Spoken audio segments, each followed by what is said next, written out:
Την ώρα θα κατεβούμε στη Νιό, την όμορφη την Νίο, που έχει βάλει ήδη τα καλοκαιρινά της, στη διάθεση την έχει και το ξέρουμε. Με την Άντζελα Φάκου λοιπόν θα μιλήσουμε, την πρόεδρο της Τουριστικής Επιτροπής Ιου, που βρίσκεται ίσως σε μια από τις πιο διάσημες παραλίες του νησιού. Κονταροχτυπιέται το Μυλοπότας με το Μαγκανάρι. Εντάξει, δεν θα δώσουμε στα σκύπτρα στην ποια είναι η καλύτερη, μας αρέσουν όλες. Αυτή τη στιγμή λέμε λοιπόν, πάμε στο Μυλοπότα, πάμε να βρούμε τη φίλη μας την Άντζελα, μια από τις πιο πολυσύχναστες παραλίες, με την αμμουδιά και το χαμόγελο της Άντζελας. Καλώς την, καλό μεσημέρι, τι κάνουμε? Γεια σας παιδιά, γεια σας. Είστε καλά? Ήρθαμε εδώ για να κηρύξουμε την έναρξη του καλοκαιριού. Έτσι, αυτά είναι. Να σου πω, έχει κόσμο η παραλία, δώσε μας κλίμα καλοκαιρινό, σε παρακαλούμε πολύ. Θέλετε να πω αλήθεια? Λοιπόν, είχε κόσμο η παραλία και μόλις είδαμε να στήσουμε την κάμερα, εξαφανίστηκαν όλοι. Λέω παιδιά, δεν θα σας πάρουμε κοντινό. Όχι, έχουμε αρχίσει. Δεν θέλουν δημοσιότητα, κατάλαβες? Δεν θέλουν δημοσιότητα. Ναι. Δεν είναι όλοι σαν εμένα, παιδιά, που είμαι εύκολη. Έτσι. Για Άντζελα μου, θέλω να γυρίσει λίγο η κάμερα. Όχι ρε παιδιά, μες στη θάλασσα. Θα πάθουμε εδώ κατάθλιψη. Όχι στη θάλασσα, όχι στη Πω θάλασσα. αυτή η θάλασσα που θες να την πηγείς στο ποτήρι. Θέλω να πάμε λίγο προς τα μέσα για να δούμε πόσα πολλά μέτρα βάθους έχει η αμμουδιά, που είναι οργανωμένη και ανοργάνωτη ταυτόχρονα.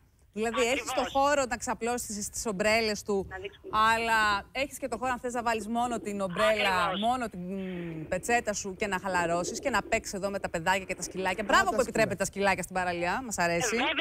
Βέβαια, τα επιτρέπουμε τα σκυλάκια, αρκεί και αυτά να είναι σωστά με το περιβάλλον. Βεβαίως. Υπάρχουν κανόνες και τις ξέρουν οι έχοντες σκύλους. Να σου πω, Άντζελα, λοιπόν, η περιοχή εκεί λοιπόν και η παραλία αυτή έχει υποδομές τουριστικές. Είμαστε λοιπόν στο Μυλοπότα, η οποία είναι από τις πλέον εξαιρετικά οργανωμένες παραλίες. Μπράβο.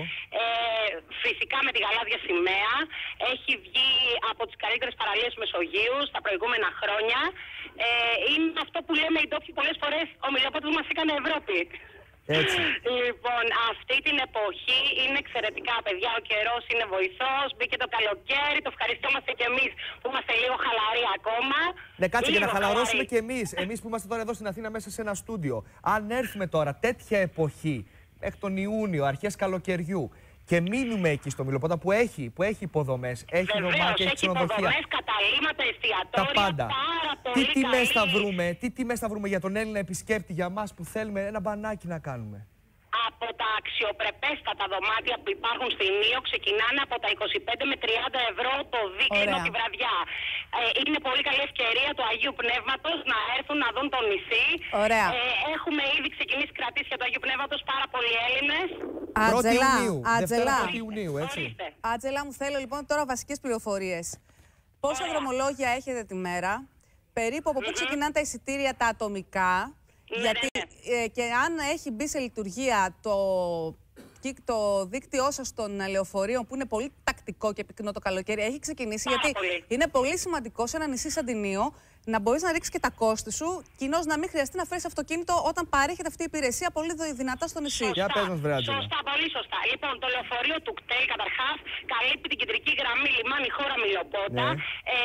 Από την υψηλή περίοδο είναι κάθε 5 λεπτά συνέχεια. Δεν υπάρχει λόγος, δηλαδή είναι τόσο συχνή, δεν υπάρχει αποκομμένο σημείο κανένα.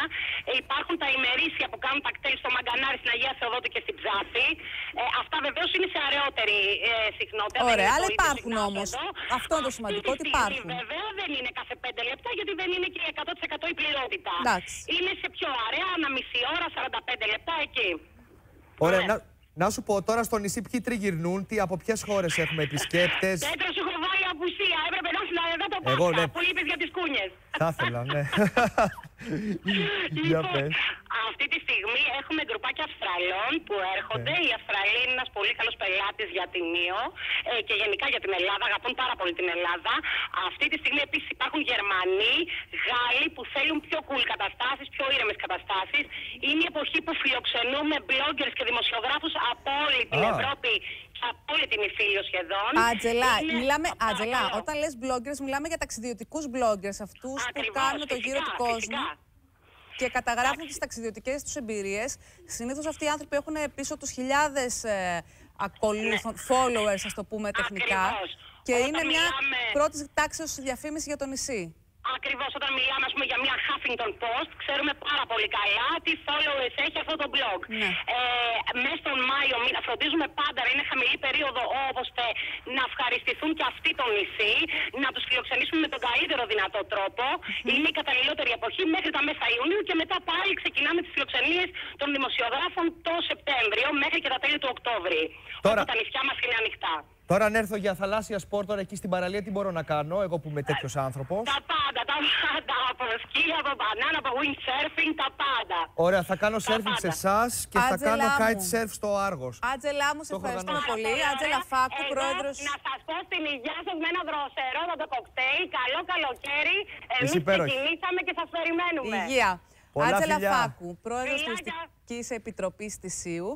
Μας χάρισε καταπληκτικές εικόνες από το Μυλοπότα, μια από τις παραλίες που έχει το εξής χαρακτηριστικό. Στα περίπου 2 χιλιόμετρα που απλώνεται σε αυτόν τον κόλπο, μόλις 3 χιλιόμετρα είναι έξω από τη χώρα της ΣΥΟΥ.